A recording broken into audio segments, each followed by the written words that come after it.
ওম নমঃ শিবায়। জয় মা অন্নপূর্ণা, জয় মা মঙ্গলচণ্ডী। বন্ধুরা, আজ 5ই এপ্রিল 22শে চৈত্র শনিবার। আজকের দিনেই সম্পন্ন হচ্ছে মা অন্নপূর্ণার পূজা। অনেকেই মায়ের উদ্দেশ্যে করছেন হরিশ মঙ্গলচণ্ডীর ব্রত। বন্ধুরা, যিনি মা অন্নপূর্ণা তিনি মা মঙ্গলচণ্ডী। আসলে মা দুর্গার বিভিন্ন রূপ হলো এগুলি। আর এই মুহূর্তে মা দুর্গার বাসন্তী পূজা হচ্ছে, তাই অনেকেই হয়তো আজকের দিনে মায়ের উদ্দেশ্যে ব্রত রেখেছেন, মায়ের বিভিন্ন রূপের পূজা করছেন। বন্ধুরা, আজ মা বাসন্তী দেবীর অষ্টমী তিথিতে যদি মায়ের উদ্দেশ্যে পুজো দিতে পারেন বা ব্রত রেখেছেন তাহলে খুবই ভালো হয়। আর যদি কোনো কারণে তা সম্ভব না হয়ে থাকে তাহলে আজকের দিনে মায়ের এই ব্রত কথাটি শ্রবণ করে তার উদ্দেশ্যে এক মুঠো আলু চাল বা আতপ চাল নিবেদন করে একটি প্রদীপ পারলে অবশ্যই প্রজ্বলন করুন। দেখবেন মায়ের আশীর্বাদে আপনার গৃহের সর্বদা মঙ্গলই হবে। আশা করছি দর্শক বন্ধুরা, মায়ের এই ব্রত কথাটি শ্রবণ করে আপনাদের ভালো লাগবে। শুরু করছি মা অন্নপূর্ণার হরিশ মঙ্গলচণ্ডীর ব্রত কথা। ওং সর্বমঙ্গলা মঙ্গলে শিবে সর্বার্থ সাধিকে শরণ্যে ত্র্যম্বকে গৌরী নারায়ণী নমস্তুতে। জয় মা দুর্গা। শিব পার্বতীর বিবাহের পর সুখী দাম্পত্য জীবন কাটাচ্ছিলেন, কিন্তু আর্থিক অনটনের জেরে শুরু হয় দাম্পত্য কলহ। ভোলানাথের সঙ্গে মায়ের বিরোধ হয়। মা পার্বতী কৈলাস ত্যাগ করে চলে আসেন মর্তে। সেই সময়ে দেখা যায় খাদ্যকষ্ট। ভক্তরা আকুল হয়ে পড়ে। তারা দেবাদিদেব মহাদেবকে ডাকতে থাকেন। সেই সময় ভিক্ষার ঝুলি কাঁধে তুলে নিলেন স্বয়ং মহাদেব, কিন্তু দেবীর মায়ায় কোথাও ভিক্ষা জোটে না তার। তখন শোনা যায় কাশীতে এক নারী সকলকে অন্নদান করছেন। ভোলানাথ সেখানে উপস্থিত হলেন। ভোলানাথের কিন্তু মাকে চিনতে একটুও অসুবিধা হলো না। মহাদেব মায়ের কাছে ভিক্ষা প্রার্থনা করলেন। মা মহাদেবকে ভিক্ষা দিলেন। সেই ভিক্ষা গ্রহণ করে মহামারী এবং খাদ্যাভাব থেকে ভক্তকুলকে রক্ষা করলেন মহাদেব। এরপর কাশীতে মা অন্নপূর্ণার মন্দিরের স্থাপনা হলো। শুরু হলো মায়ের অন্নপূর্ণা রূপের পূজা। যিনি মা অন্নপূর্ণা তিনি মা মঙ্গলচণ্ডী। হরিশ মঙ্গলচণ্ডীর ব্রত কথায় বলা হয়েছে, এক গ্রামের এক গয়ালা বউ সেই গ্রামেরই এক ব্রাহ্মণীর সঙ্গে সই বা বন্ধুত্ব পাতিয়েছিল। এদের মধ্যে খুব ভাবও ছিল। প্রত্যেকবার বৈশাখ মাসে মঙ্গলবার দিন হরিশ মঙ্গলচণ্ডীর ব্রত করতেন, আর গয়লা বউ তার ব্রত করা দেখত।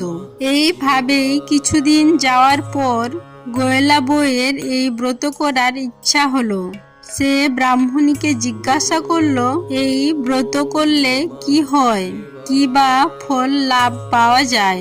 ব্রাহ্মণী তার কথা শুনে বললেন, সই তবে শোনো, এই ব্রত করলে জীবনে কোনোদিন চোখের জল ফেলতে হয় না, উল্টে তার সারা জীবন কেটে যায় খুব আনন্দে। গয়লা বউয়ের আর আনন্দ তখন ধরে না। সে ধরে বসলো ব্রাহ্মণীকে যে সেও এই ব্রত করতে চায়। তখন ব্রাহ্মণী গয়লা বউকে অনেক বোঝালেন। বললেন, তুমি পারবে না সই, এই ব্রত করা খুব কঠিন। কিন্তু গয়লা বউ তার কোনো কথাই শুনতে চাইল না। শেষ পর্যন্ত ব্রাহ্মণী বাধ্য হয়ে ব্রতের সমস্ত কথা বলে দিল। অন্নপূর্ণার পূজার সময় আসতে না আসতেই গোয়েলা বউ এই হরিশ মঙ্গল চণ্ডীর ব্রত আরম্ভ করে দিল। এইভাবে দুটো ব্রত করার পরেই মা মঙ্গলচণ্ডী তার উপর দয়া হলো।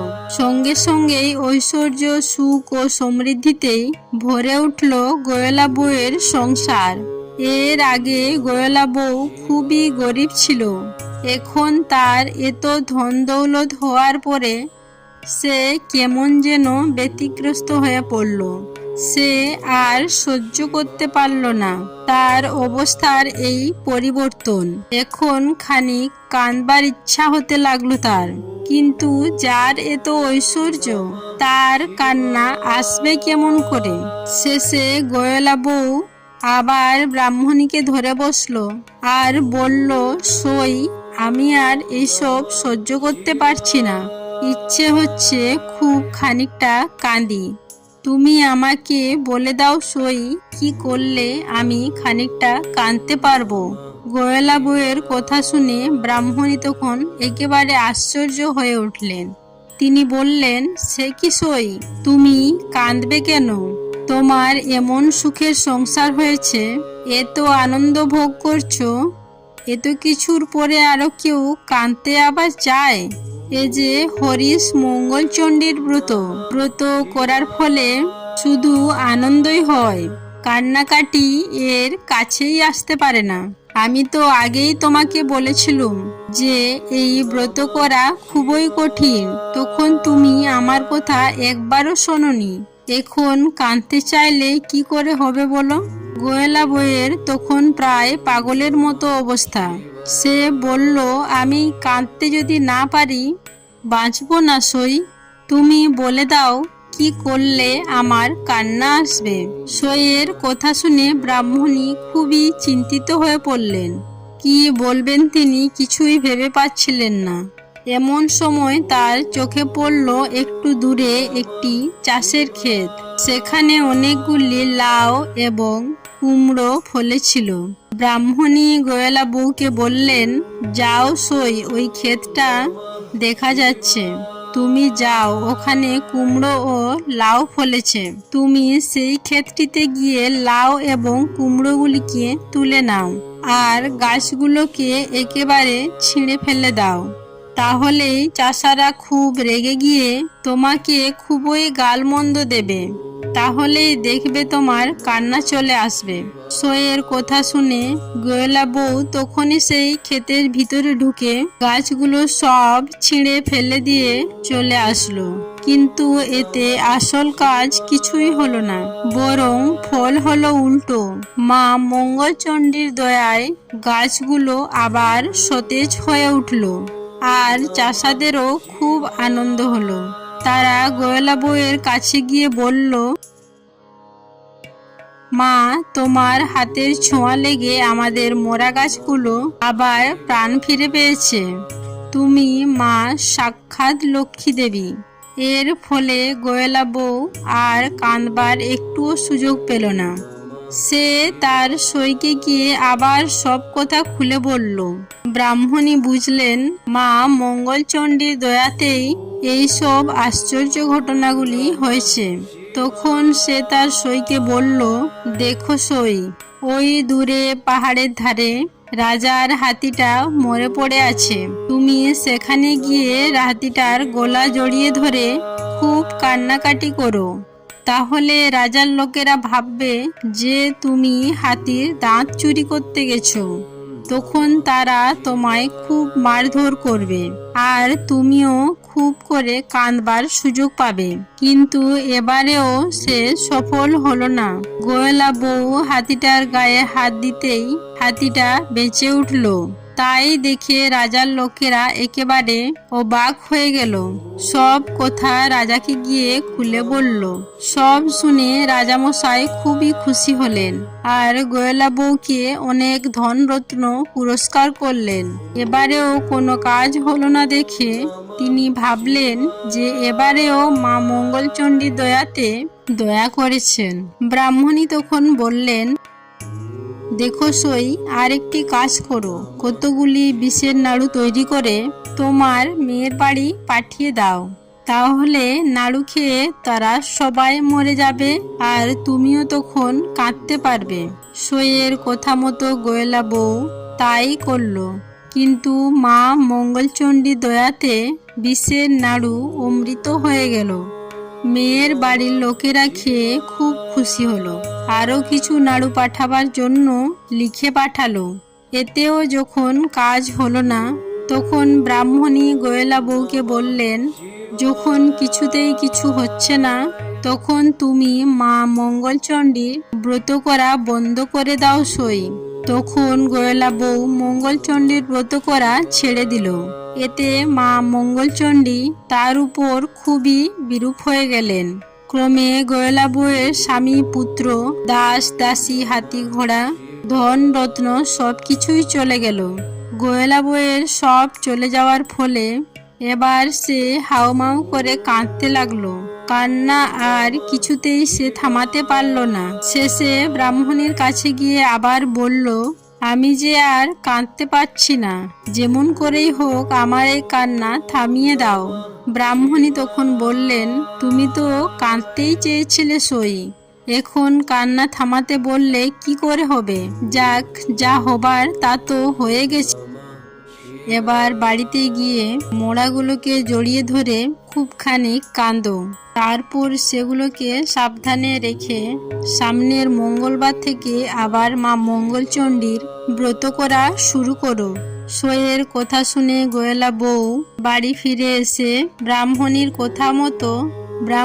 কথা মতো সবই করলো। কিছুক্ষণ কাঁদবার পর মঙ্গলচণ্ডীর স্তব করতে লাগলো। তারপর মঙ্গলবার আসতেই খুব শুদ্ধাচারে মা মঙ্গলচণ্ডীর পুজো আর স্তব করতে লাগলো।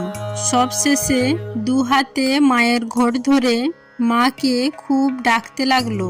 এমন সময় সে শুনতে পেল কে যেন বলছে, আর কখনো এরকম কাজ করিস নে, চা, তোর আর কোনো ভয় নেই, ওই ঘটের জল মোড়াগুলোর গায়ে ছিটিয়ে দে, তাহলেই সবাই বেঁচে উঠবে। ঘটের জল ছিটিয়ে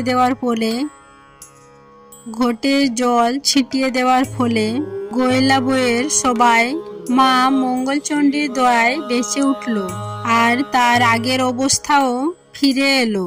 গোয়েলা বউ তখন খুব শুদ্ধাচারে মায়ের মঙ্গল ঘটটি তুলে রেখে নিয়ে এলো ব্রাহ্মণীর কাছে। ব্রাহ্মণীকে সব কথা জানালো আর তার পা জড়িয়ে ধরে আশীর্বাদ চেয়ে নিল। এদিকে গোয়েলা বউয়ের এই অবস্থার পরিবর্তন দেখে পাড়া শুদ্ধ সবাই অবাক হয়ে গেল আর গোয়েলা বউকে ধন্য ধন্য করতে লাগলো এবং সকলেই মায়ের এই মঙ্গলচণ্ডীর ব্রত করতে শুরু করলো। বলা হয়, হরিশ মঙ্গলচণ্ডীর ব্রত যে জন করে, তব দুঃখ কষ্ট চোখের জল মা তার হরে। আশা করছি দর্শক বন্ধুরা এই ব্রত কথাটি শ্রবণ করে আপনাদের ভালো লেগেছে। ভালো লাগলে লাইক করবেন, পারলে শেয়ার করবেন এবং কমেন্টে আমাকে লিখতে ভুলবেন না। জয় মা অন্নপূর্ণার জয়। আজকের দিনে মায়ের উদ্দেশ্যে অবশ্যই সামান্য আতপ চাল এবং একটি প্রদীপ প্রজ্বলন করবেন। মায়ের কৃপায় আপনার ও আপনার পরিবারের মঙ্গল হোক, এই কামনা রেখে আজকের মতো ভিডিওটি সমাপ্ত করলাম। নমস্কার ও ধন্যবাদ। ঈশ্বর আপনাদের মঙ্গল